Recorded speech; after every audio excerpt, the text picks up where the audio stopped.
Bonjour et bienvenue dans l'almanach des Fées Célestes. Bonjour Joël, bonjour Christophe. Bonjour. Ravi d'être avec vous pour ce deuxième volet, les commentaires astrologiques pour la période du 27 avril au 4 mai 2025, la première phase de la deuxième lune de printemps nord, automne, sud, donc le cœur de la saison du printemps, actualisée par la lune, donc nouvelle lune le 27 avril. On va regarder les thèmes jusqu'au premier quartier au moins, et les ingresses lunaires, c'est-à-dire l'entrée de la Lune dans les signes. Donc le Soleil est dans le signe du Taureau, la Lune aussi, donc puisque c'est la nouvelle Lune, c'est dans le deuxième degré, je crois. Qu'est-ce que dis-je? Huitième degré du signe du Taureau, la nouvelle Lune, puisque c'est le 27 avril. Et le Soleil est toujours au carré de Mars et de Pluton qui sont opposés. Ça se passe, enfin, comme pour ces événements, comme les quadratures, moi j'aime à les considérer dans les trois référentiels pertinents à ce sujet, à savoir le référentiel géoécliptique classique, on dit c'est la quadrature est de Mars, c'est la quadrature ouest de Pluton, c'est pour ça qu'ils sont opposés. Donc est, ça veut dire on voit Mars dans le ciel le soir, et ouest, ça veut dire que Pluton est dans le ciel le matin, maintenant on se lève avec devant la constellation du Capricorne. Bon. Ceci dit, donc, ça, il y a ce point de vue, il y a le point de vue dans le plan équatorial, c'est ce qui se passe cette semaine. Hein, c'est passé la semaine dernière dans le plan écliptique. Et puis, il y a du point de vue héliocentrique. Et pour Mars, c'est le carré donc de la Terre à la planète. Et là, pour Mars, ça fait des différences assez gigantesques, puisque la Terre sera au carré de Mars seulement le 1er juillet. Voilà, en héliocentrique. Alors, on va regarder un petit peu les thèmes, et puis l'actualité. De ce moment qui est drôlement riche en rebondissements. Je vous avais dit, Gloubi, Goulba, il y a tout qui se passe, et blablabla. Eh ben, nous y sommes. Alors, merci de votre intérêt pour ces petites émissions. Merci de vos commentaires, de vos likes et de vos partages, afin que nous prenions un petit peu plus d'ampleur sur YouTube, bien sûr, un petit peu plus d'audience. C'est un message que j'essaie vraiment de faire passer pour se brancher concrètement. Les pieds sur le sol, les pieds sur terre, la tête dans les étoiles, les mains à l'œuvre et le cœur joyeux. Car je vous prépare cette éphéméride toutes les semaines en suivant pas à pas les événements célestes qui sont en fait le, le miroir de notre Terre. Donc on apprend à comprendre de manière structurelle, dynamique ce qui se passe sur Terre et on peut mieux du coup comprendre les événements qui nous affectent, enfin ce qui nous affecte personnellement, comme tout ce qui bouge dans le monde en ce moment. Et Dieu sait que dans le monde, on est en grande restructuration complète, avec Neptune qui vient d'entrer en Bélier, Saturne qui va y rentrer le 27 mai, si, mais 25 ou 27 mai, dans pas longtemps. Uranus qui rentrera dans le signe des Gémeaux en début juillet, le 7 juillet, je crois, et entre-temps, Jupiter qui va entrer dans le signe du Cancer, hein, au mois de juin. Donc, ça bouge, ça bouge. Les lentes nous tapissent un nouveau décor, à commencer par Neptune en Bélier. Il y aura un retour quand elle va être rétrograde à partir de juillet aussi, et il commencera à y avoir encore un pas en arrière par rapport à ce qui va changer, avancer. Il y aura encore un recul pour repartir. Elle reviendra encore en Poisson avec Saturne. Elles reviendront toutes les deux en Poisson. Et puis, elles en sortiront définitivement. Leur conjonction dans le plan écliptique n'adviendra que le 26 février 2026. Enfin, 26, vers le 20 février 2026. Bon, on partage les thèmes. Tout, tout, tout, tout. Voilà. Donc, le thème de la nouvelle lune le 27 avril à 19h31, temps universel. Donc, la lune est conjointe au soleil. C'est en maison 6, en taureau, en grande tension avec Mars et Pluton opposés. Donc, on est dans des signes d'induction, c'est tendu. Il y a vraiment un, une rupture, quelque chose. Là, ça signe la fin, l'annulation, la terminaison. Alors en 6 bon, c'est la maison 6 donc pour nous en France métropolitaine, Oui, mais transcendance. la nouvelle lune n'est pas pareille en Roumanie. Eh ben Il non, faut la monter pour Bucarest. peut-être que c'est en 7. On n'est pas très loin. Mais ah ben, il faudrait Ouais. pouvoir faire le thème. C'est une bonne question, hein. On peut vite fait le regarder, bien sûr. Tu veux que je jette un coup d'œil, Mais car oui. effectivement, à l'heure où nous parlons, là, on vient d'apprendre que il y a un changement important en Roumanie, puisque Georgescu, qui avait été interdit d'élection par magouille européenne, vient d'être réhabilité pour le second tour par décision souveraine de la Cour de justice de Roumanie, enfin une espèce de Cour suprême, je ne sais plus exactement. Donc on va faire outils, ou alors je fais fichier, on va mettre l'heure, voilà. L'heure, c'est le 25. Non, le 20. Le. Ah bah non. Ah non, c'est pas le thème de l'heure que je. Je veux le thème de la nouvelle lune. Alors sinon, bah, je fais ça, je fais éphéméride, éphéméride annuelle. Donc les amis, vous voyez comment fonctionne ce logiciel Zodiac, que bien entendu, je vous conseille fortement d'acquérir, hein. C'est le seul qui fait les quatre sphères du Sori. C'est le seul pour ça. Donc là, je cherche la nouvelle lune du 27 avril. Nous y sommes. Et je vais changer le lieu. Donc, on va chercher Bucarest. Et donc en Roumanie.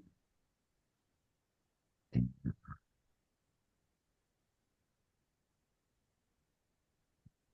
ne doit pas s'appeler Bucarest. J'y comprends rien. Buccia, c'est pas ça? Bon, tant pis, on se met quelque part en Roumanie. On aura une idée déjà de.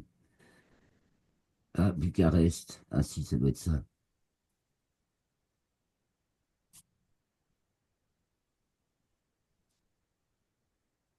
Faudrait chercher un peu plus, mais bon, de toute façon, on est en Roumanie, on va voir, c'est comme nous en France, on n'est pas tous. Oui, il faut sauver les données. Ah, faut lui donner ça. Ok. Enregistrer données. Il veut. Ah ben, nom, prénom, L, Roumanie. Est-ce que ça veut bien faire quelque chose? Ah oui. Enregistrer données. Donc, on enregistre les données dans un fichier et ensuite on peut afficher le thème. Et donc, si on veut, on peut voir tout de suite la nouvelle lune est en 7. Voilà, en Roumanie. Puisque Ah c'est. oui. Donc, ça, c'est bien pour eux, c'est très très bien. Et nous, hein, donc, je peux afficher le RET, les quatre sphères du souris. Voilà. Et donc, on voit. Et en plus, eux, ils ont l'opposition Mars-Pluton méridienne, quoi. Sur la ligne méridienne. Donc, ce sont vraiment. Là, c'est des acteurs importants, hein. Et localement, ben, c'est tendu aussi. C'est quand même en 6. Est-ce que ça va. Est-ce que va-t-il y avoir un contre-ordre de cette décision? Comment ça va se passer? Oui, tout est poignant. L'ascendant et à la limite balance au scorpion. Y a-t-il un surordre qui fait que ça passe pas, ou au contraire ça passe, mais ça fait grincer les dents et ça casse, ça casse, ça casse ceux qui veulent s'imposer au nom de la démocratie, qui veulent imposer l'unilatéralité totale en politique comme en science. Enfin, voilà, c'est plus de la science et c'est plus de la politique, mais ils appellent ça de la démocratie. Bon, chercher l'erreur. Donc, évidemment, on a la dimension du mensonge. Bon, maintenant qu'on a vu, je vais revenir sur chez nous, hein, pour pas faire de confusion.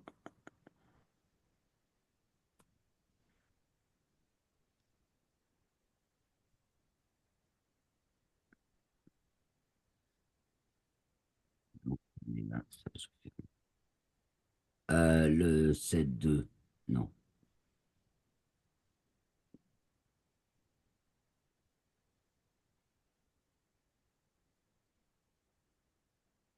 Voilà. Donc, nous, on l'a en 6. et localement même en 5-6. Ça, c'est local. Chez moi, l'opposition Mars-Pluton est détendue par Uranus. Ici, elle est détendue, donc globalement, quoi. Globalement, point de vue France métropole, elle est détendue par Vénus et Saturne, qui sont encore en Poisson, qui viennent d'être conjointes tout peu de temps avant, là, c'était le 25 ou le 26, conjonction Vénus-Saturne, le 25 à 2h02, et puis le 2 mai, il y a la conjonction Vénus-Neptune en Bélier. Entre-temps, Vénus entre dans le signe du Bélier, où se trouve aussi Mercure, donc plein de nouveautés. Et chez nous, les amis, ça bouge, ça s'agite, le peuple prend des initiatives, pour le moins, hein. Et il y a une vague populaire et, je sais pas, de bon sens humain, de cœur. Il y a l'épreuve, il y a tout ça qui prend le dessus. Moi, je vois bien les patriotes arriver quand même avec Uranus en 7, toujours dans la belle harmonie avec Pluton. Ah non, c'est en signe carré, on l'a dit. Enfin, il y a toujours cette figure harmonique. Là, c'est avec Neptune aussi et avec Pluton, donc les trois transcendantes qu'on voit mieux en héliocentrique, c'est pas tout à fait pareil. On remarque aussi, quand on regarde les latitudes écliptiques, que Jupiter colle à Uranus, de plus en plus les deux remontent, elles remontent en latitude, elles seront bientôt dans le plan de l'écliptique. Uranus, c'est la planète qui dévie, qui est la moins inclinée, dont le plan est le moins incliné sur celui de la Terre, et Jupiter un peu plus, mais le fait que ces deux anticycloniques relais de la représentation intensive se pressent l'une avec l'autre, juste sur le point de se trouver dans le plan de l'écliptique, et bien ça met de la poussée, ça, en fait, ça pousse.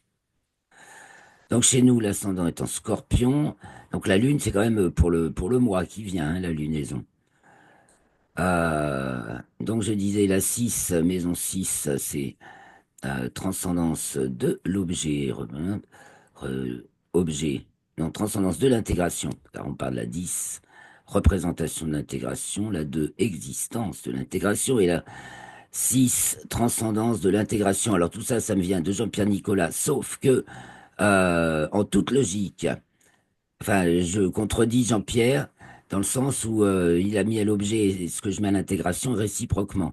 Mais dans la logique, la représentation, enfin, le sujet, c'est à l'ascendant, l'objet au fond du ciel, la relation au descendant et l'intégration au milieu du ciel.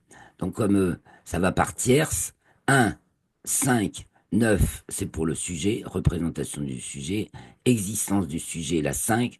Donc, c'est là que je dis, bon, bah, le peuple prend des initiatives, hein, il y a des voix qui s'élèvent, et puis ça bouge, ça prend.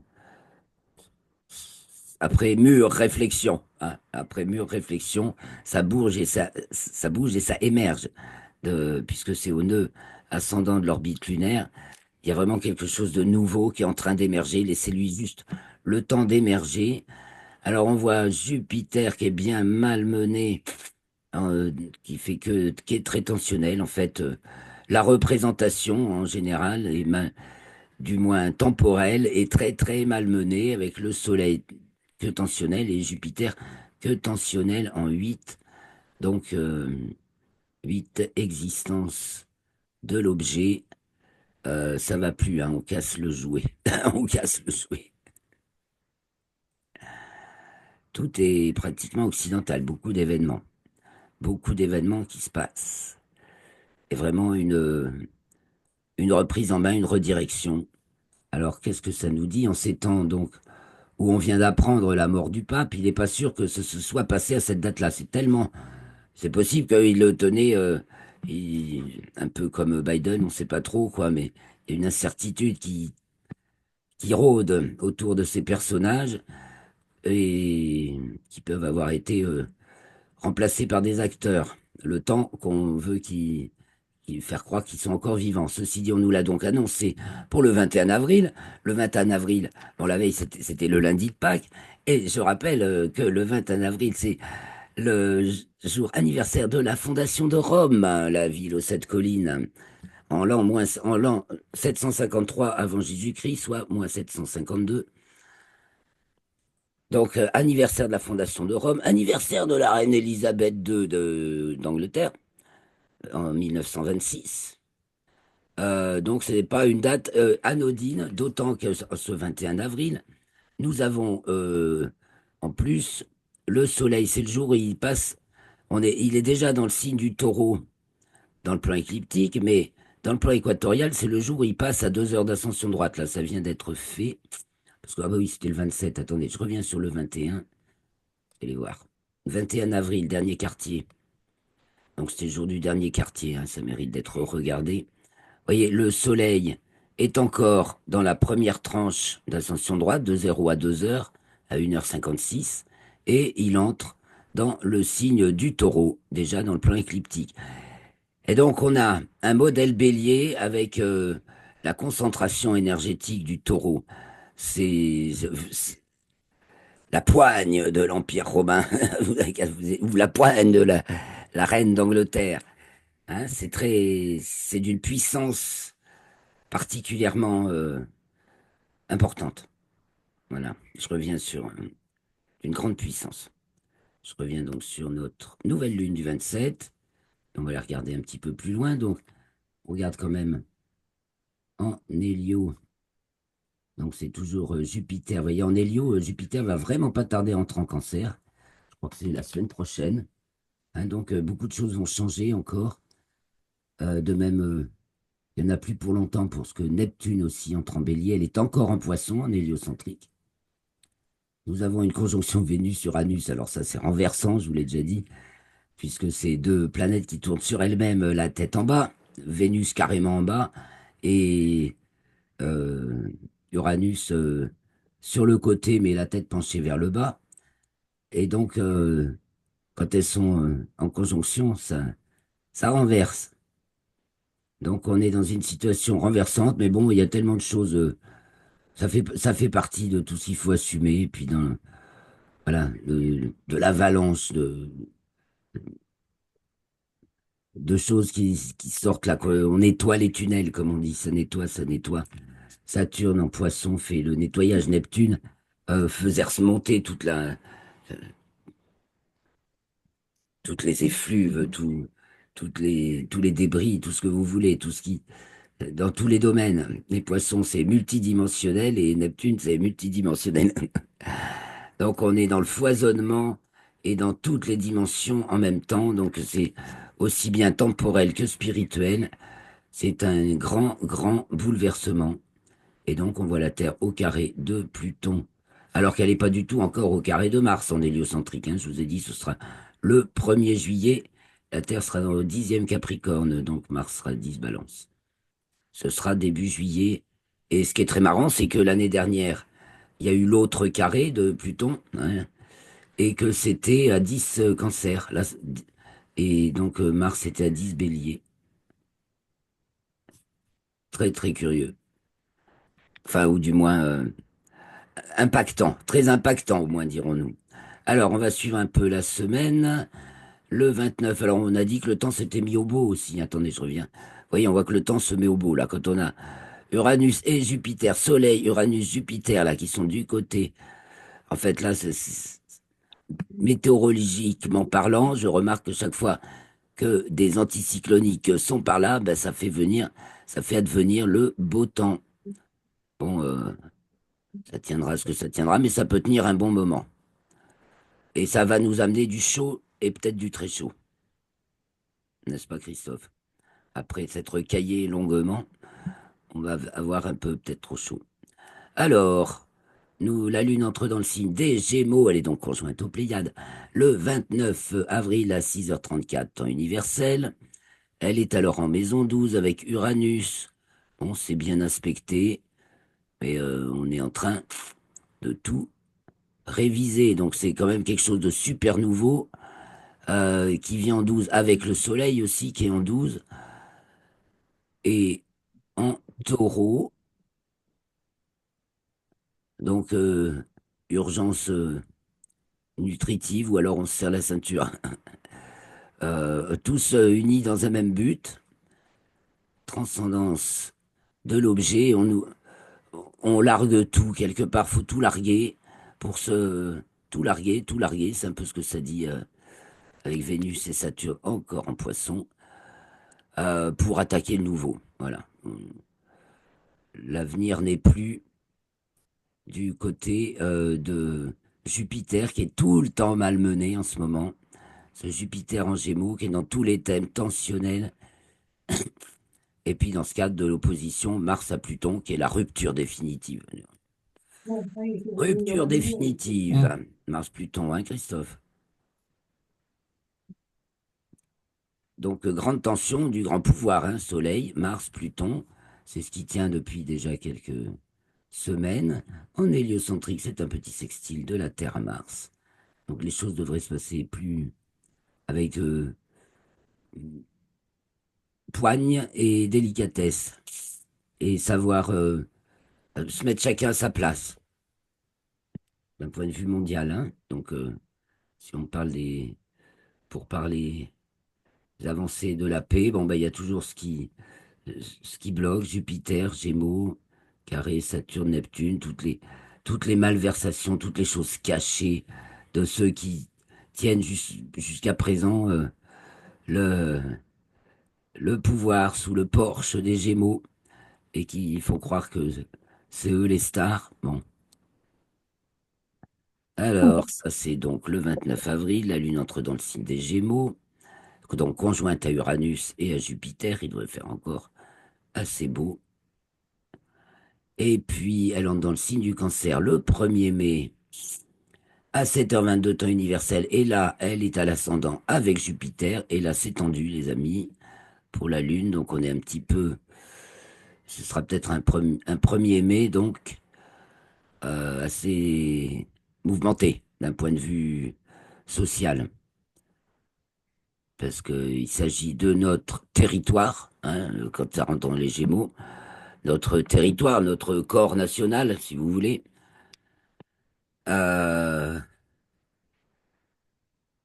c'est pareil, point de vue santé, c'est pas le pied. Il y a tout à, il y a tout à réviser.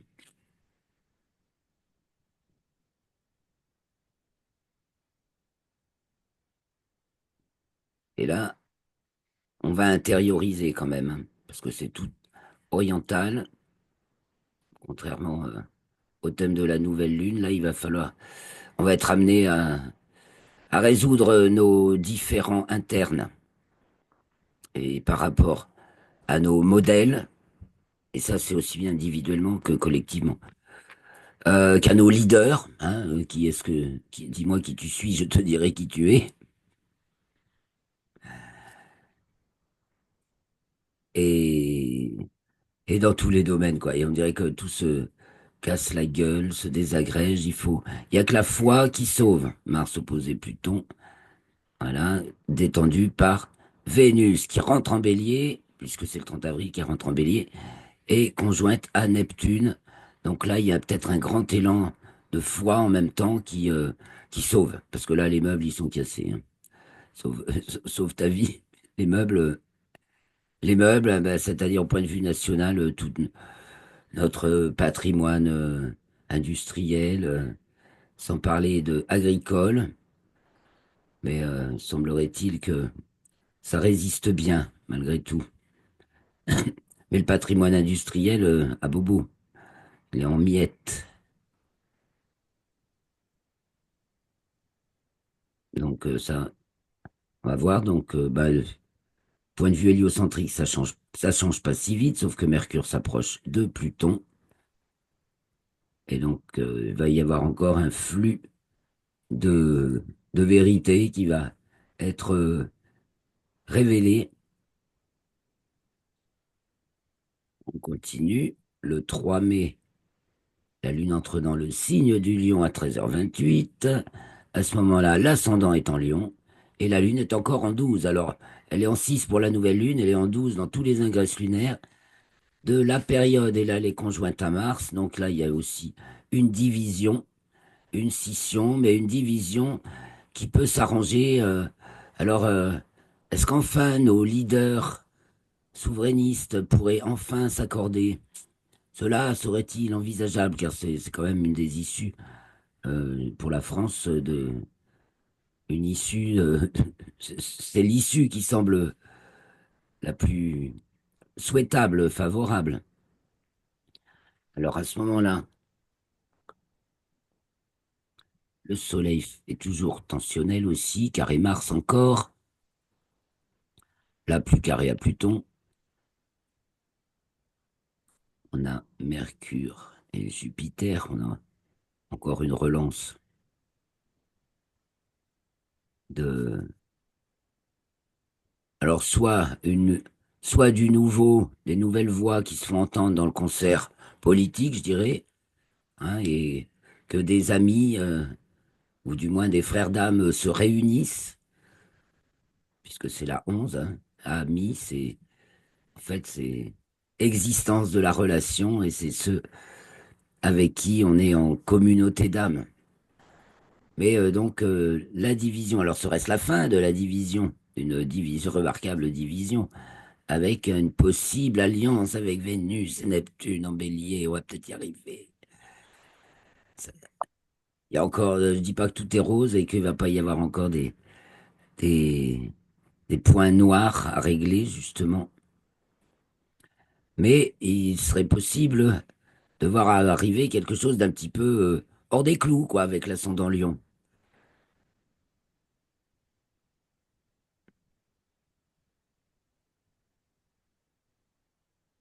Uranus et Jupiter qui sont toujours collés, de plus en plus collés. Quand on verra Jupiter au-dessus d'Uranus, c'est que, voilà, elles ont été conjointes en latitude, à la même latitude. Et Jupiter remonte plus vite qu'Uranus, bien sûr. Donc en hélio, Mars va faire un petit demi-carré. Vénus fait un demi-carré à Mars. Donc ça nous parle aussi des amitiés et inimitiés. Il va falloir résoudre des inimitiés, passer à l'étage au-dessus. Et Mercure, Pluton, bah, nous fait plonger dans les profondeurs de la pensée, de nos concepts. Il y a une révision. Enfin, voilà, puisque c'est en Verseau, c'est l'émergence peut-être de nouveaux programmes, de nouveaux plans. Peut-être encore les plans de l'obscurité qui peuvent avoir encore des nouvelles idées pour bien nous embêter. Ça peut être ça, et ça peut aussi, bien sûr, être un courant de pensée tout frais, tout nouveau, tout frais. L'un va l'un va nécessairement avec l'autre. Parce que dans la vie, faut pas s'imaginer qu'un jour, les gentils seront gentils ad vitam aeternam, et puis les méchants, on les verra plus, hein. Non, il y a toujours le jour et la nuit, les, le bien et le mal, si vous voulez. Ça, c'est subjectif, en fait. C'est en fonction de nos sensations, en réalité. Et non, n'en faisons pas une religion. Mais tout cela est une fonction martienne indissociable de l'existence. Et nous arrivons au premier quartier le 4 mai à 13h51, temps universel. Et donc la Lune est conjointe à Mars encore, elle vient d'y passer. Tout en haut, on a Soleil, Uranus, Jupiter, donc très anticyclonique tout ça. Très, ça draine, ça nous tire, c'est ce qui tire vers le haut. Soleil, Uranus, Jupiter, tiens, on peut jeter un petit coup d'œil au RET, il est là. Voilà les fonctions de la représentation intensive. Fonction solaire, représentation de la représentation, pouvoir, grand pouvoir de la représentation. Fonction jupitérienne, représentation de l'existence, le relais de l'existence à la représentation, soit du duo duel de l'existence à l'unique modèle de la représentation, donc où un, quelque chose qui existe, eh bien, prend un nom, forme une nouvelle unité, identifiable, reconnaissable. Donc ça peut être un groupe, donc famille ou tribu, nation, groupe, tout ce que vous voulez comme groupe. Et puis la Uranus, qui est représentation de la transcendance, donc qui ramène des fins fonds de l'obscurité, de ce qu'on ne connaît pas, une info capitale, unique, essentielle et surprenante, dans le champ du connu. Donc ça fait irruption, quelque chose de nouveau dans le champ du connu. Voilà ces trois fonctions. Sinon, on a toujours Saturne et Neptune, donc Neptune qui est rentré en bélier et Saturne qui est toujours encore en poisson, mais qui va y passer en bélier à la fin du mois de mai. Donc l'existence de la transcendance par Neptune, c'est-à-dire tout ce qui est sensible, mais un- pas encore dans le champ du connu, voilà, qu'on ne sait pas identifier, qui peut avoir de multiples, qu'on peut interpréter de multiples façons et qui est effectif dans de multiples dimensions. Voilà, c'est pas univoque, c'est tout le contraire. Et ça nous parle de ce qu'il y a de plus vaste, et voilà, de ce qu'il y a de perceptible de l'immensité universelle, de ce qu'on ne connaît pas, mais vers quoi on va, le but, la source, le but, on va vers l'inconnu, c'est vers l'avenir. Neptune, c'est toutes ces lignes de temps possibles. Donc, on va en choisir une qui sera celle qu'on aura fixée. Mais si on a conscience qu'on a de multiples lignes de temps possibles à chaque instant, ça change notre vie. Et puis, il y a Saturne qui fait la transcendance de l'existence. Vous voyez, donc on appelle ça un cercle fou. Il y en a un qui fait remonter. Neptune fait remonter la transcendance au niveau de l'existence. Saturne approfondit, descend dans la transcendance pour comprendre l'existence, découvrir ce qu'il ne sait pas encore, découvrir par l'épreuve, par l'expérience, ce qu'il ne sait pas encore. Voilà, et puis nos rapides, Vénus et Mercure, qui nous parlent des gens qui incarnent des valeurs. Donc Mercure, c'est tous les corps qui tournent autour du Soleil, et puis Vénus, c'est ceux qu'on expressément choisis. Donc pour le roi, c'est sa cour. Le roi, ses sujets, Mercure, et sa cour, Vénus. Le roi, c'est dans tout. En fait, soyons le roi, le souverain de notre propre vie. Donc, on peut revisiter ça à l'échelle de notre propre vie, tout comme à l'échelle du pays. Et comprendre qu'est-ce qui est souverain, est-ce qu'on est aligné, etc., pour une bonne santé. Donc, oui, ça, c'est les mouvements. Je reviens sur les thèmes. Sinon, je vous explique. Voilà, j'explique dans l'image suivante le quadruple mouvement des planètes. Je ne vous le montre pas souvent celle-là. S'il nous reste quelques minutes, on va le regarder après. Donc, commentons un petit peu le thème du premier quartier. Donc, après la nouvelle lune on avait la nouvelle lune en 6. Donc, et Uranus, Jupiter 1, ici pour la nouvelle lune. Donc, pour le premier quartier, l'ascendant est en Vierge, c'est Jupiter qui culmine avec un petit sextile de Mercure. Donc, il y a du vent nouveau dans la gouvernance, quand même. Et ça fait craquer, ça crée des divisions, ça crée une division, ça exacerbe un petit peu, dirons-nous, une division, mais qui peut évidemment, duo, duel. Alors, est-ce qu'on va assister à une unification? Parce que pour lutter contre l'hégémonie, le délire jupitérien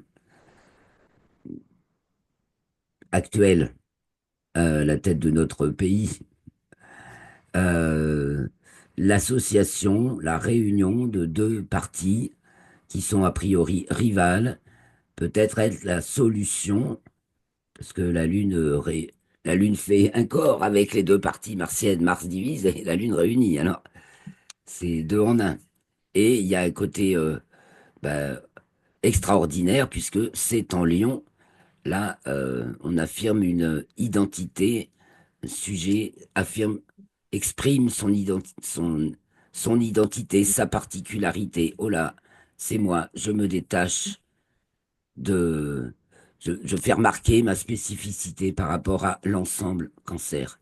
Et avant de rentrer dans mes petits tiroirs à la Vierge, mes petites habitudes. Donc là, je marque qui je suis. Donc c'est en 11. Donc c'est avec les amis. Moi, j'espère qu'on va avoir des choses qui vont réunir, parce que comme dans le monde entier, ça pousse quand même dans le sens, avec cette nouvelle sur la Roumanie, là, on voit bien que même dans l'Europe, ça, ça pousse les nouvelles façons de penser le monde et de les relations entre les pays et donc entre les gens et d'avoir autre chose en tête que la guerre, la guerre, la guerre. Et non, stop, il y a assez de morts comme ça, assez de souffrances. On peut envisager autre chose. Et justement, d'où l'intérêt de l'exploration spatiale que je vous ai invite, parce qu'effectivement, on peut se dire, oh, on sera trop sur la planète. Mais non, on est des explorateurs, on ira, on continuera. Puis en plus, on agit de manière tellement anti-écologique et on a de quoi nourrir 10 fois plus d'habitants si chacun peut faire son jardin avec des super bonnes techniques agricoles. À petite échelle, on peut tout. Il y a de quoi nourrir plein de gens encore. Dans- donc on se souhaite beaucoup de prospérité et d'abondance. Parce qu'alors Uranus en taureau, qui est cette espèce de canalisation, c'est vrai qu'on focalise sur des choses nutritives. Donc